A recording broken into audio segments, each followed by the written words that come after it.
and welcome, dear duck lovers. Well, I have to say one thing.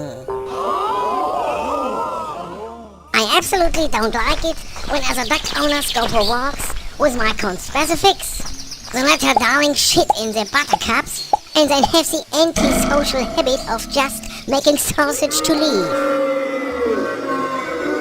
You shit in your bowl at home and don't leave. I don't want to see your apartment.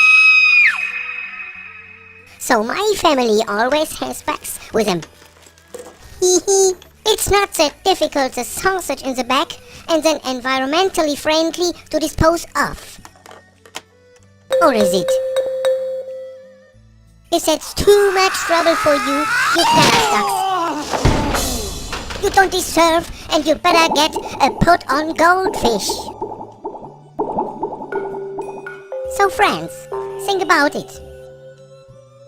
Just stay clean and put the sausage in the bag. Then it works out with the neighbors too. You're Nero.